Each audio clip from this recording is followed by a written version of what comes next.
The bolt round screamed past Neophyte Kael's head so close he felt the air split around it. He didn't flinch. Couldn't afford to. The moment your body tenses up on a rooftop in the manufactory district, you're already dead. The ceramite fragment embedded in the stonework beside him was still glowing red-hot when he pressed his eye back against the scope. 300 meters. Target acquisition. Breathe. His spotter, Neophyte Varen, lay motionless beside him, whispering numbers through the vox bead so quietly it sounded like static. Wind, northeast. 2.3. Humidity rising. Target stationary. Kael's finger rested on the trigger. Not yet. Never yet. A scout doesn't fire until the shot is certain, until the mathematics of death align perfectly with the Emperor's will. His instructors had beaten that lesson into him, sometimes literally, during the year of training that had stripped away everything he used to be. The boy who'd grown up in the underhive of Corinth Prime was gone. What remained was a weapon waiting to be sharpened into something worthy of the chapter. He exhaled slowly, the rebreather grill in his helmet making the faintest hiss. Then he squeezed. The stalker pattern bolt gun kicked against his shoulder with a muffled thump. Through the scope, he watched the heretic captain's head vanish in a pink mist. The body crumpled. Alarms started screaming across the compound below. Kael was already moving, the rifle slung across his back, hands finding purchase on the corrugated metal roofing as he slid toward the drainage pipe they'd marked during reconnaissance. "Contact in 10 seconds, Varen said, his voice still that same emotionless whisper. Moving. This is what the life of a Space Marine scout actually looks like.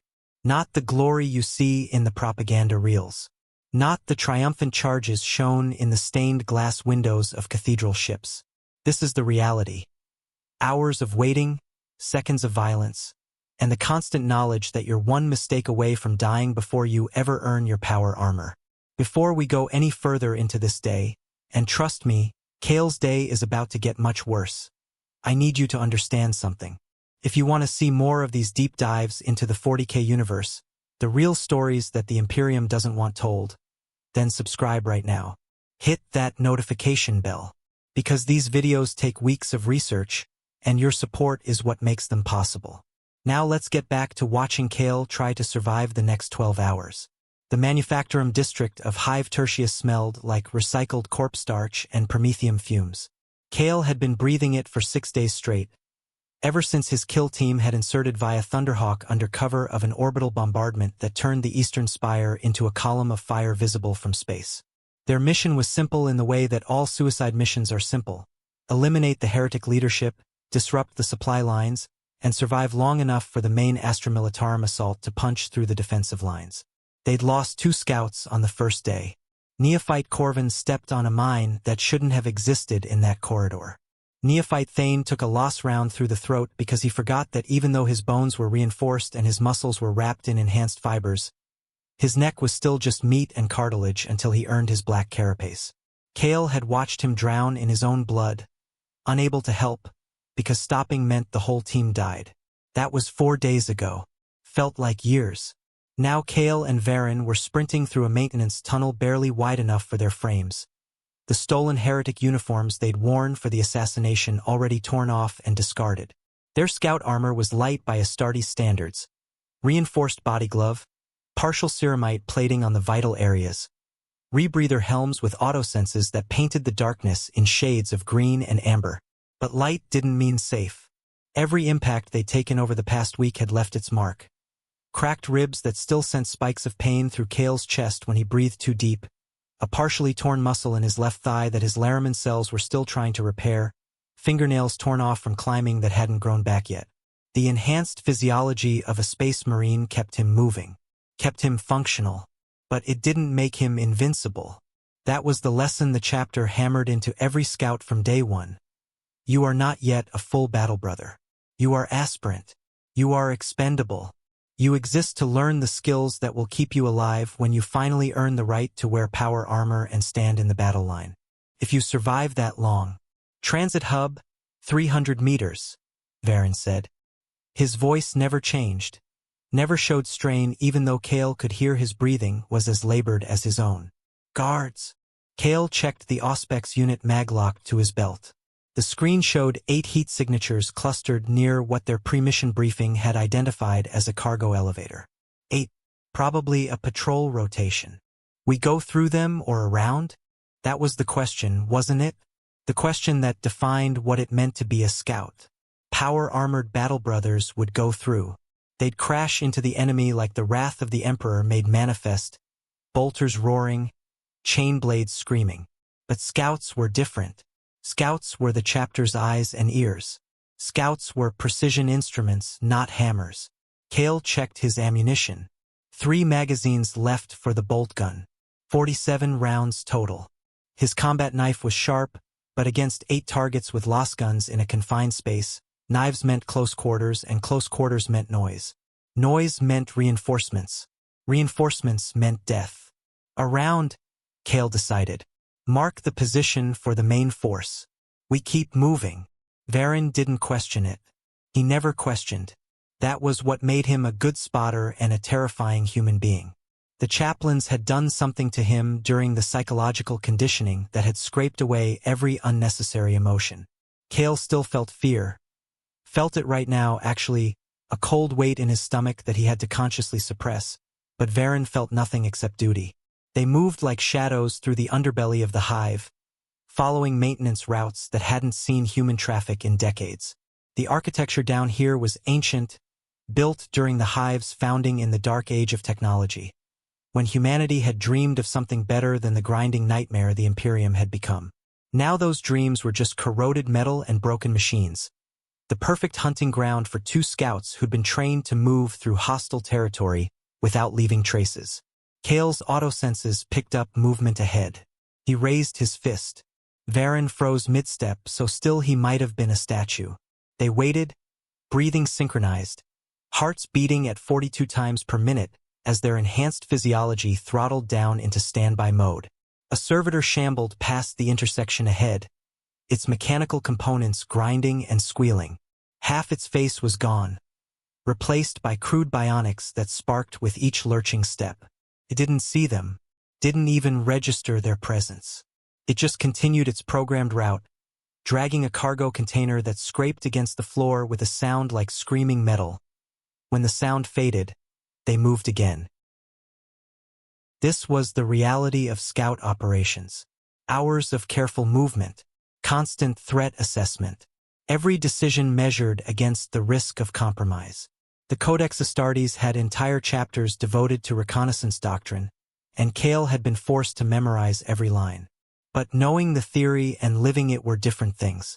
The Codex said that scouts should maintain emotional distance from their objectives, should view themselves as instruments of the Emperor's will rather than individuals, should embrace the certainty that their lives were coined to be spent in pursuit of victory. What the Codex didn't tell you was how that felt when you were 19 years old, even if your body aged slower than normal humans, even if your mind had been sharpened by hypno-indoctrination, and you'd already watched 2 brothers die. Kael pushed the thought away. Emotion was weakness. Doubt was death. The mantras his instructors had drilled into his skull rose up like prayers. I am the Emperor's will made manifest. I am the blade in the darkness. I do not fear, for fear is the mind killer. Transit hub ahead, Varen whispered. Changing route. They descended deeper into the hive, following a ventilation shaft that required them to climb down 300 meters of rusted metal ladder. Kael's hands moved automatically, finding holds even when his eyes couldn't see them, enhanced proprioception and muscle memory working together. Halfway down, one of the rungs broke under his weight. He dropped 2 meters before his fingers caught the next handhold.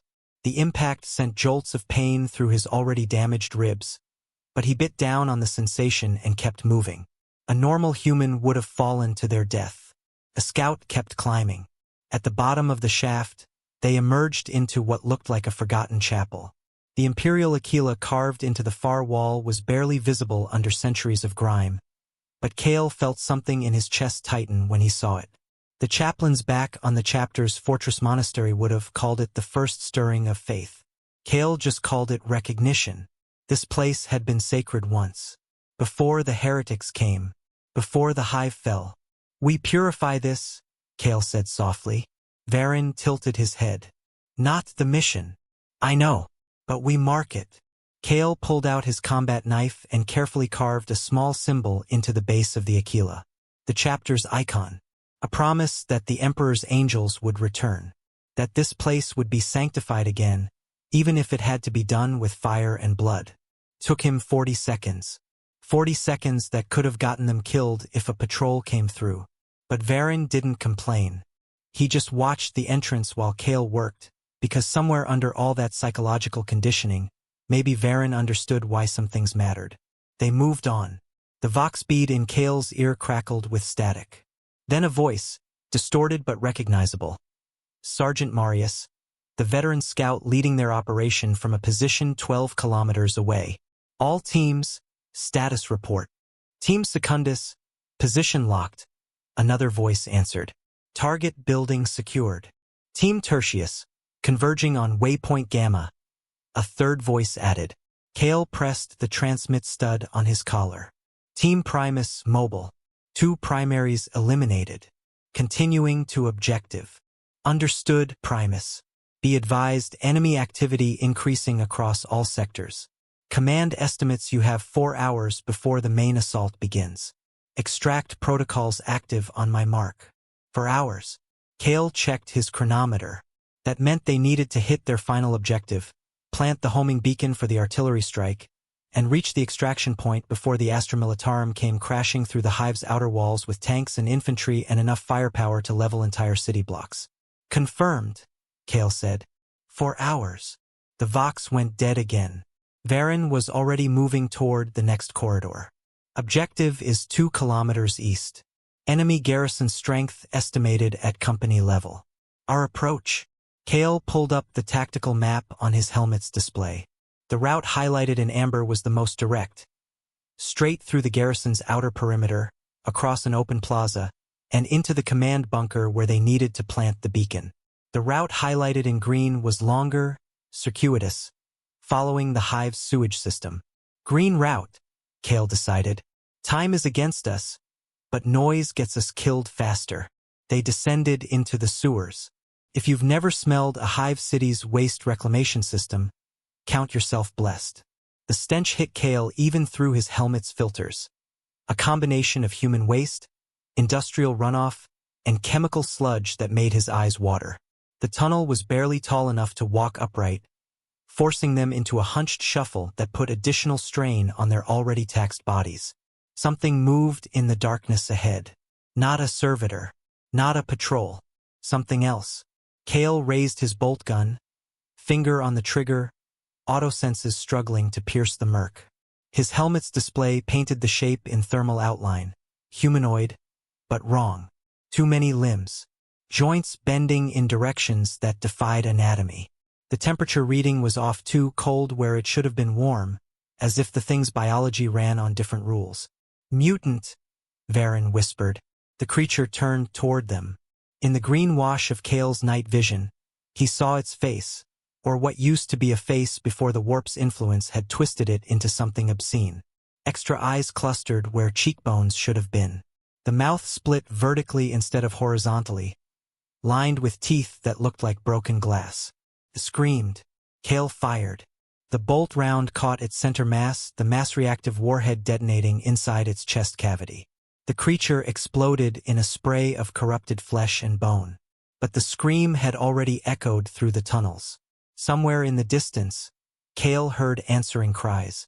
Move, he said. They ran. The sewers became a maze of intersecting passages and flooded chambers. Kael's boots splashed through ankle-deep filth while his autosenses screamed warnings about movement all around them. The mutants were hunting, drawn by the sound of violence like sharks to blood. He caught glimpses of them in the darkness. Misshapen things that had once been human but had been warped by exposure to the warp.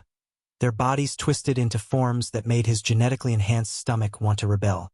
A mutant dropped from the ceiling directly onto Varen. The scout didn't hesitate. His combat knife was out and buried in the thing's throat before it could bring its clawed hands to bear. He threw the corpse aside and kept moving, not even breathing hard. 30 seconds to the exit, Varen said. as calm as if they were walking through a training facility instead of fighting for their lives. Kael emptied half a magazine into the mutants pouring through a side passage. The bolt rounds did their work, each detonation tearing through corrupted flesh, but there were so many of them. Too many. His tactical display showed at least 20 heat signatures converging on their position. "Can't fight them all," Kael said. "Grenade." Varen pulled a crock grenade from his belt, primed it, and tossed it behind them without breaking stride. 3 seconds later, the explosion collapsed part of the tunnel roof, buying them precious time. They burst out of the sewers into an abandoned storage facility. Kael immediately took cover behind a rusted cargo container, scanning for threats. His chronometer showed they'd lost 30 minutes to the detour. The extraction window was shrinking. "Objective is half a kilometer north," Varen said. "Through the garrison. No more stealth routes. No more careful planning." They were out of time and out of options. Kael checked his ammunition again. 23 rounds left. Not enough for a sustained firefight. He looked at Varen, saw his own situation reflected in the other scouts' posture. They were both running on fumes, operating on the edge of their enhanced endurance. A normal human would have collapsed from exhaustion hours ago. A scout just kept moving. "We go through," Kael said.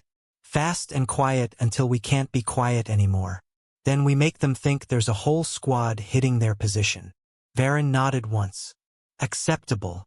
They moved into the garrison district with the kind of precision that only came from months of brutal training. Every step was measured.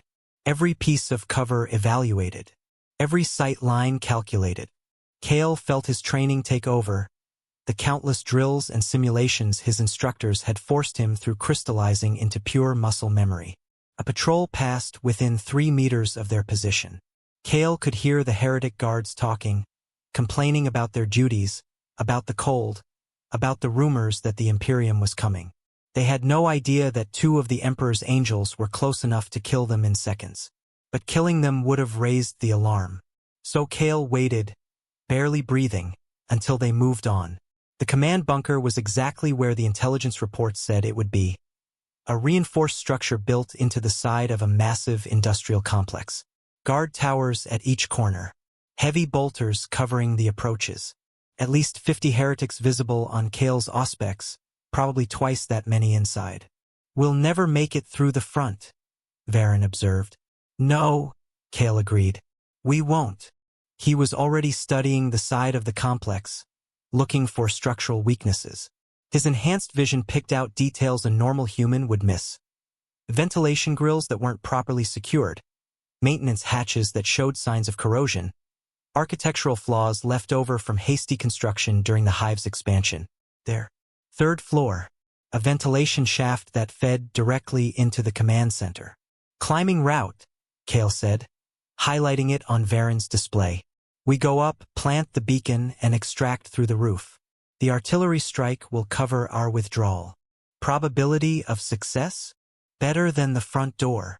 That was scout mathematics. You didn't calculate success in certainties. You calculated it in which option killed you slower. They crossed the open ground in a sprinting crouch, using every scrap of cover the industrial debris provided. Kael felt lost rounds snap past his head. The guards had spotted them, finally. But they were already at the wall, already climbing, fingers finding holds in the corroded metal. A guard appeared at a window. Varen shot him with his bolt pistol without losing his grip on the wall. The body fell back inside. 20 meters up. 30. Kael's damaged ribs screamed at him with every pull. His fingers were bleeding again, the torn nails leaving red smears on the metal. Below, he could hear shouting as the garrison mobilized. Searchlights swept across the building's face, hunting for them. 50 meters. The ventilation shaft was right there. Kael's hand closed around the grill. He ripped it free and pulled himself inside, Varen right behind him. The shaft was barely wide enough for their armored frames, forcing them to crawl on their bellies through accumulated dust and debris. His autosenses detected the rapid approach of multiple hostiles below them. They were out of time. "Beacon," Kael said, pulling the device from his pack. It was the size of his fist, a sophisticated piece of Imperial technology that would transmit coordinates directly to the Astra Militarum artillery batteries positioned 30 kilometers outside the hive. Once activated, they had exactly 7 minutes before the first shells started falling. 7 minutes to get clear of the blast radius. He armed the beacon and mag-locked it to the metal surface. The device's activation rune pulsed green. Done. Move, Varen said, but his voice had changed. Had urgency in it. Kael turned and saw why. The heretics had found the ventilation shaft. They were pumping promethium into it, turning it into a furnace. He could already feel the temperature rising, see the first licks of flame crawling toward them through the confined space. They had to go forward, deeper into the building. Kael kicked through the next grill and dropped into a corridor filled with heretics. He landed in the middle of them, his bolt gun already firing. 3 rounds. 3 corpses. Varen dropped beside him, his bolt pistol barking. They fought their way through the corridor in a running gun battle, each step bought with ammunition they couldn't spare. Kael's bolt pistol clicked empty. He drew his combat knife and went to close quarters. The blade slid between a heretic's ribs with the practiced ease of 1,000 training kills. He spun, using the dying man's body as a shield against lost fire, then threw him into the next group of enemies. Varen was out of ammunition too. He fought with his knife and his bare hands, using techniques that had been old when the Imperium was young. A heretic's neck snapped. Another skull caved in from a single punch. The enhanced strength of a space marine made every strike lethal. But there were too many of them. Kael took a loss round to the shoulder. The pain was immediate and intense, burning through his body glove and into the meat beneath. His left arm went partially numb. He switched the knife to his right hand and kept fighting. A heretic with a chainsword came at Varen. The scout sidestepped, grabbed the man's wrist, and redirected the weapon into its owner's stomach. The chainsword roared, chewing through flesh and bone, painting the walls with gore. Then they were through, out of the corridor, into a stairwell that led up. They ran. Kael's chronometer showed 3 minutes until the artillery strike. They burst onto the roof into a scene of total chaos. Heretics were everywhere, some firing at them, others just running in panic as klaxons wailed and searchlights swept the sky. Kael raised his bolt gun. Empty. He'd forgotten. Out of ammunition. Varen was in the same situation. They looked at each other, 2 scouts standing on a roof surrounded by enemies, both wounded, both exhausted, both out of ammunition and out of time. Kael started laughing. He couldn't help it. The absurdity of it all. Surviving 6 days in enemy territory, completing the mission only to die on the roof because they'd run out of bullets. What's funny? Varen asked. Everything, Kael said. Absolutely everything. Then he drew his knife and charged. The scouts had taught him that sometimes you don't need ammunition. Sometimes you just need rage and training and the absolute refusal to die quietly. Kael hit the first heretic like a freight train, driving his knife through the man's sternum. He ripped it free and moved to the next target, his enhanced reflexes turning him into a blur of violence. Varen fought beside him, equally savage, equally relentless. They carved through the heretics with pure close-quarters brutality, buying seconds with blood. 1 minute until the artillery strike. Kael spotted their escape route, a service bridge connecting this building to the next. It was 40 meters away, across a roof filled with enemies actively trying to kill them. There, he said, pointing. They ran. Lost fire scorched the air around them. A round caught Kael in the leg, burning through muscle. He stumbled but didn't fall. Varen grabbed his arm, hauling him forward with that emotionless determination that made him terrifying. 30 meters. 20. 10. They reached the bridge just as Kael's chronometer hit 0. The first artillery shell screamed out of the sky and obliterated the command bunker in a pillar of fire and shrapnel. The shockwave threw them both forward, slamming them against the bridge's railing.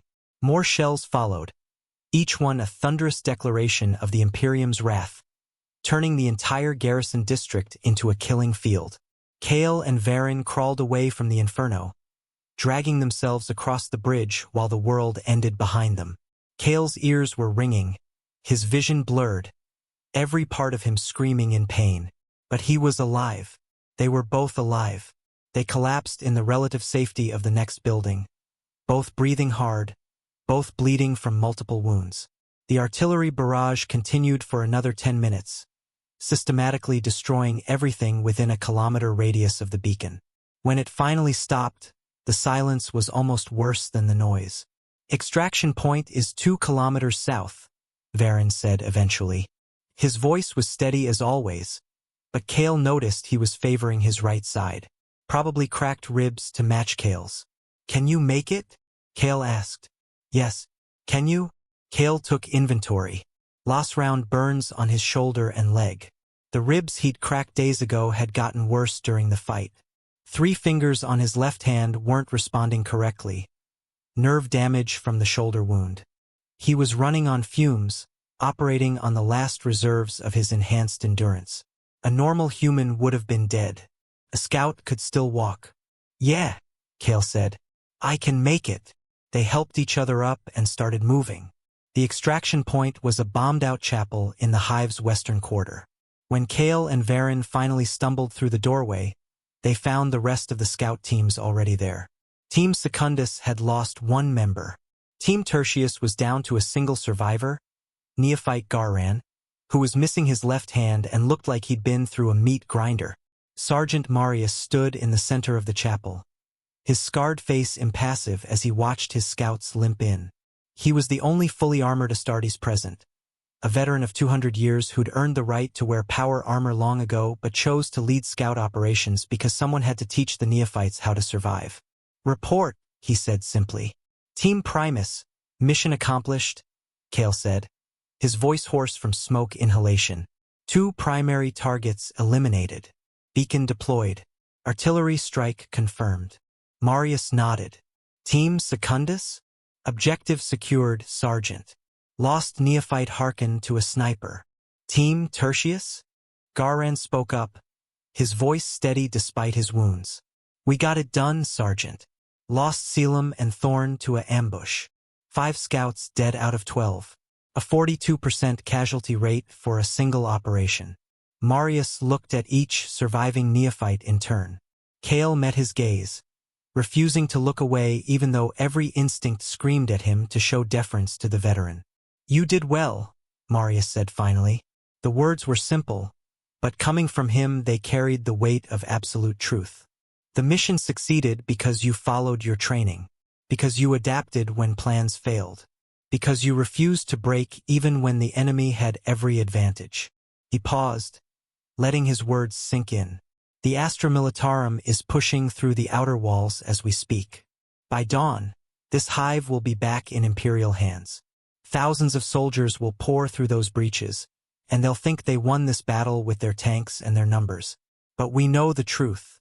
We know that the battle was won here, in the darkness, by scouts who struck the enemy where they were weakest and refused to yield." Kael felt something in his chest tighten again. Not pride exactly. Pride was a luxury scouts couldn't afford, but recognition. Acknowledgement that the past 6 days of hell had mattered. "The fallen will be remembered," Marius continued.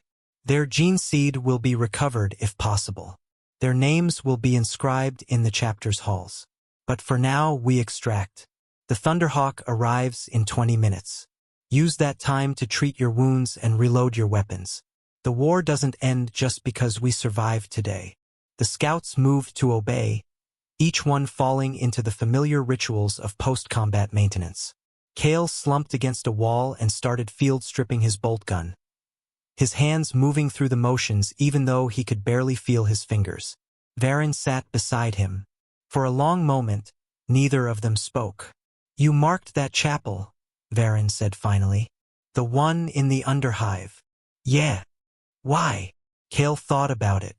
Thought about the carved Aquila and the promise it represented.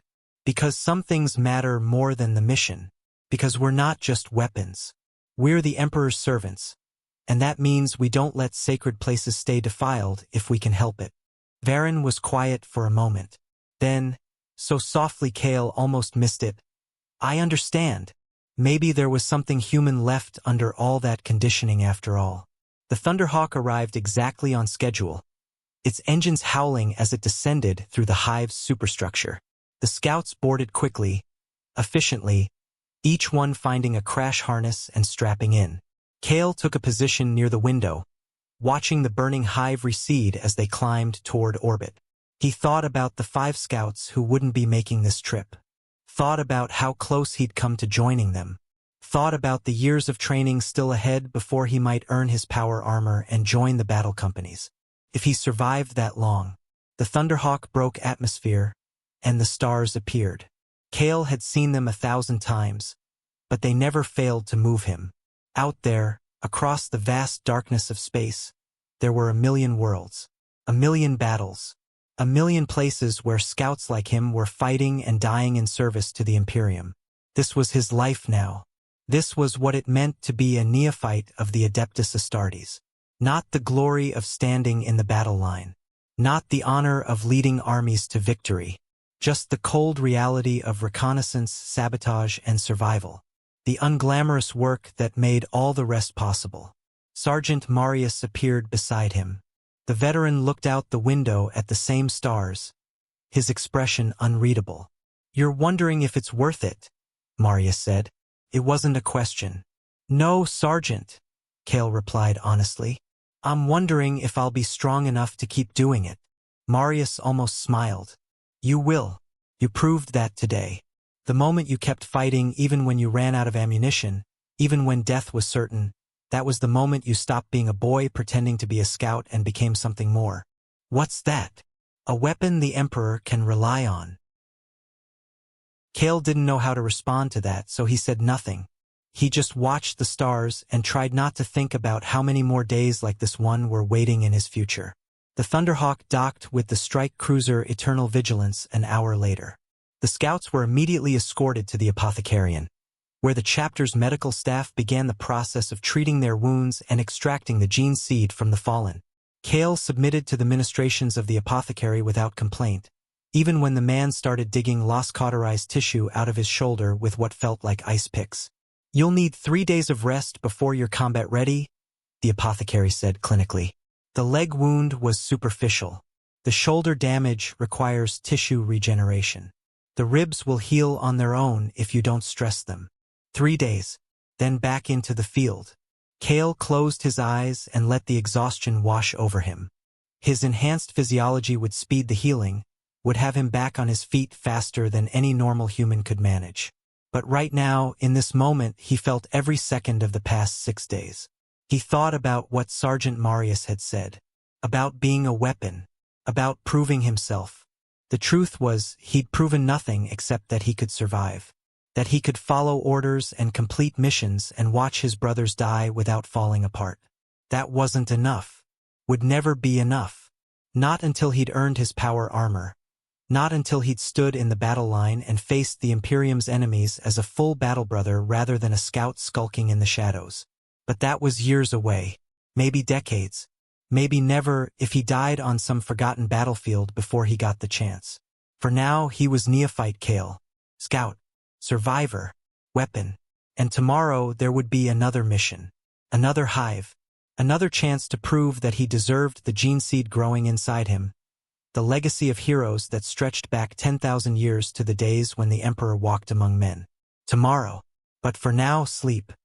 He drifted off thinking about that carved Aquila, about the promise he'd made in the darkness.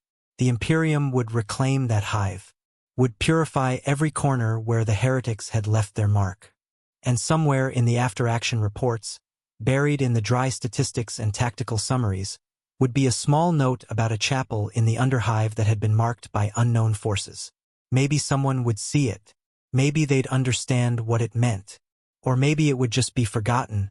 One more small thing in a galaxy too vast to remember all its little promises. Either way, Kael had done what he could. Had held the line in his own small way. Had been the Emperor's weapon when it mattered. That would have to be enough. The days aboard the Eternal Vigilance fell into a familiar rhythm. Kael spent his mornings in the training cages, drilling with veteran scouts who'd earned their power armor but volunteered to help train the neophytes. The afternoon was reserved for study, tactical theory, enemy identification, equipment maintenance, all the 1,000 skills a scout needed to master. Evenings were for prayer and reflection, the spiritual component that separated Space Marines from mere soldiers. On the 4th day after the mission, Kael was summoned to the reclusium, the chapter's sacred space, where the chaplains presided over the spiritual health of the battle brothers. He went with a mixture of anticipation and dread, unsure what to expect. Chaplain Voss waited for him in a chamber lit by flickering candles. The chaplain's skull helm was off, revealing a face that looked like it had been carved from ancient stone. Scars crisscrossed his features, each one a story from battlefields across the Imperium. "Neophyte Kael," Voss said, his voice resonant in the confined space. "Sit." Kael sat. "I've read Sergeant Marius's report from the Hive Tertius operation," Voss continued. "He spoke highly of your actions, of your judgment under pressure, of the chapel you marked." Kael kept his expression neutral, waiting. "Why did you do it?" Voss asked. "Marking that chapel served no tactical purpose. It cost you precious seconds when you were operating against a deadline. By any reasonable assessment, it was a mistake." "Yes, Chaplain," Kael agreed. "By reasonable assessment, it was." "Then why?" Kael thought about his answer carefully. The chaplains were testing him, always testing, looking for signs of corruption or weakness or the 1,000 flaws that could compromise a Space Marine's effectiveness. "Because we're not just warriors," Kael said finally. "We're the Emperor's servants. And part of that service is remembering that the places we fight for are sacred, not just strategic objectives.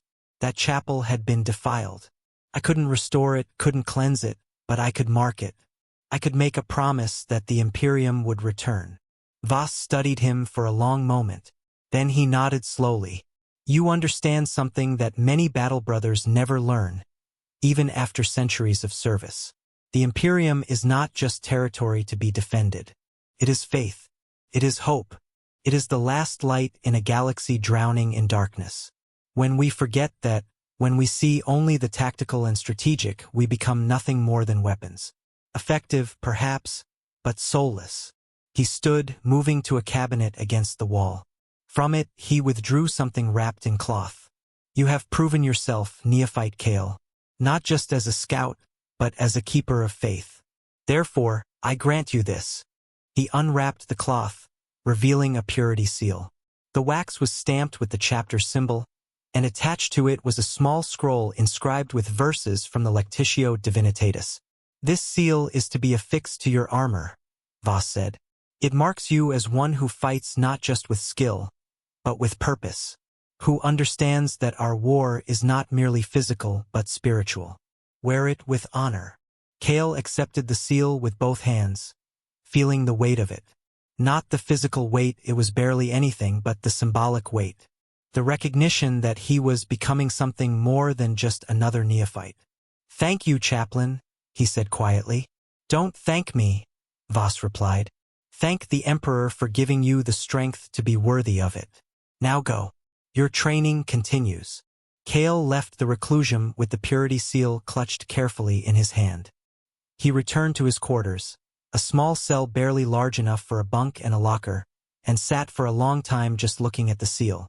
5 scouts had died on Hive Tertius. 5 brothers who would never receive purity seals, who would never stand in the battle line as full Astartes. They'd given everything in service to the Emperor, and their reward was death. But they were remembered, their names inscribed in the chapter's halls, their gene seed recovered and implanted in new aspirants who would carry on their legacy. That was the promise of the chapter, that even in death service continued. Kael affixed the purity seal to his armor's pauldron, right over his heart. Let it serve as a reminder. Let it keep him honest when the missions got hard and the darkness threatened to swallow him whole. He was a scout, a weapon, a servant of the Emperor, and he would not fail. Listen, if you made it this far, if you stuck with Kael through his entire hellish day, then you need to understand something. This channel survives because of people like you. People who care about the real stories from the 40K universe, who want more than just surface-level lore dumps. So here's what I'm asking. Subscribe. Hit that bell. Leave a comment telling me what other stories you want to see. because I've got more of these planned, stories about guardsmen, about Mechanicus tech priests, about all the millions of souls fighting in the Emperor's name who don't get propaganda posters made about them. Your support makes this possible. Every subscription, every like, every share. It all matters. Now get out there and praise the Emperor. The galaxy's not going to save itself. And if you want to know what happens to Kael next, whether he survives long enough to earn his power armor, whether he ever goes back to that chapel he marked, well, you'll just have to stay subscribed to find out. The Emperor protects, but scouts protect the Imperium. Remember that.